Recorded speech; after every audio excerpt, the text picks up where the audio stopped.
And for our next guest, we have Dr. Rafe Edward Trickey Jr., President and Chief Executive Officer of the Oceanside Promise. Welcome, Dr. Trickey. Well, thank you so much for having me. Oceanside Promise. What do you do? Why you do it? Talk to us a little bit about that. Well, the Promise was developed in 2014, back when Dr. Dwayne Coleman was superintendent of Oceanside Unified School District. The idea was to take a model that's being used in other cities in the country called collective impact, where you have a backbone organization, and that's what the Promise is, that works with a whole bunch of different other service providers. We call them partners throughout the city of Oceanside and beyond. So we serve 180,000 Oceansiders, but we don't do it ourselves. We don't provide the programming. Our service providers do. We work as the backbone for all of our partners to look at data, collect data, analyze data, and report data out, look for gaps in service provision, and we have a couple of pilots that we've run, one in particular that I'll talk about, but working with the partners. So we have a board, a nonprofit board that oversees all the operations. We have a very large collective impact table that is comprised of all of our partners. About 60 different partner organizations are part of that. But the real work, the hands-on work, is done at what I call the collective action network level. And we have 3 collective action networks active right now. A College and Career Readiness Collective Action Network that is actually overseeing our Latinx Youth Success Pilot at Oceanside High School and El Camino High School. We have an Early Childhood Success Collective Action Network, which has done a lot of work in the community preparing students for kindergarten and doing love of literacy events throughout the community. The Oceanside Museum of Art, the Oceanside Library, Interfaith, Vista Community Clinic, you name it. So many different partners have been very much involved in that, working with young people to better prepare them for entering school.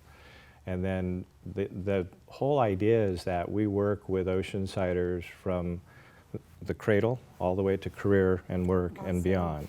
So the final network that we just launched, and I would argue, coming from the board and now being staff CEO, we should have launched it first because it's fundamental to everything, is safety, health, and well-being.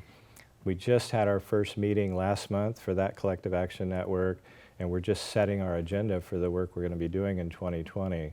But some of the areas we're already looking at is helping people who are facing homelessness, students who are dealing with bullying. We're looking at a number of areas that we want to focus on. We're kind of putting these things into buckets right now, and at our next meeting we'll be making a final determination of where we're going to go with that can during at least 2020. But our next collective impact table meeting, where we bring all the partners together, will be next week. Okay. So we have a big meeting on the table there. We just had our annual board retreat last Monday, hosted at Cal State San Marcos. So we made some really interesting decisions about what we're going to be doing over the next 5 to 10 years, actually, as far as acquisition of funding to achieve sustainability, some of our focuses, some of the work that will be winding up with the pilot that I mentioned, the Latinx Youth Success Pilot, and a number of things. It was a really fruitful, very productive retreat. So this will be airing, this Oceanside Spectrum will be airing through the month of March. Perfect. And piggybacking on all the activity that's going on, how can someone become involved with the organization, whether they're a student or someone like yourself? Well, that's interesting because we look at data to inform what we're doing. And again, the Promise itself is not a service provider. We're the backbone facilitator. So if people have ideas or see needs, we're happy to consider those, but we really are data-driven. So working with Oceanside Unified School District and now Vista Unified School District has become an important one of our partners. Was not a partner that we had focused on before, but as you may know, there are at least 8 Vista Unified schools physically in Oceanside proper. My wives and my 3 children went to Vista Unified schools and graduated from Vista Unified schools. So we brought them into the partnership. We're looking at their data now too. But people who want to get involved, one of the things we do need is support, financial support. So I would encourage people to go to our website, learn more about us, see the full array of the partners that we're working with, and make a donation to help us. But if there are students who, and our data lead us to see this, students who are falling through the cracks or there are gaps in service, we would love to hear about that. But again, we're not going to move forward to report anything substantive to our partners until we've analyzed the data carefully ourselves. Yeah, I'm so No, sorry. go ahead. So taking something like the Latinx Youth Success Pilot. Pilot, like what is, Well, it's give us interesting how yeah, that came yeah. to be. I was still a member of the board at the time that we were bringing that online, so to speak.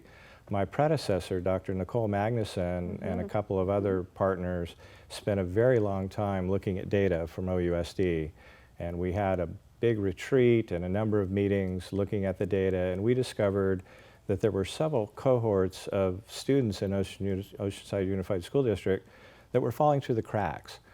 They were on a trajectory not to graduate from high school.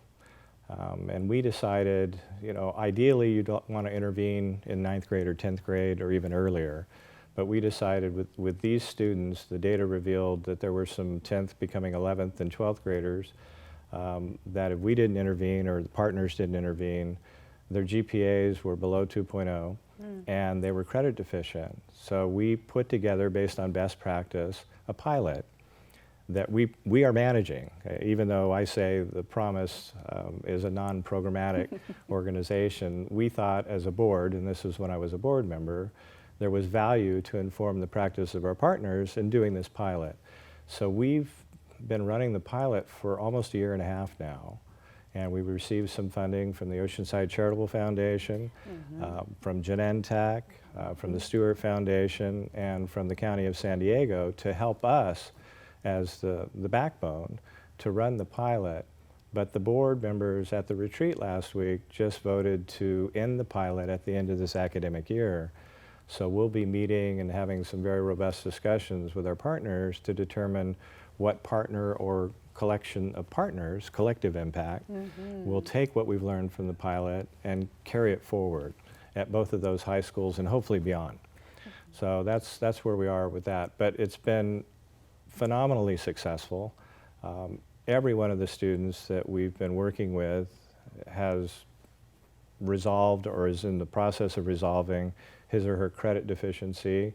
Their GPAs are, most of them are above 2.5 now. Outstanding. It's just been remarkable. And it took a village. It took all the partners working together. It took Oceanside Unified, the teachers, the principals, the superintendent, I would argue even the elected board members, to make this work. And it's been a great collective impact example of what can be done. Well, thank you, Dr. Trickey. We're out of time, but the power of collective impact. This is Oceanside Spectrum. We want to thank Dr. Trickey from the Oceanside Promise.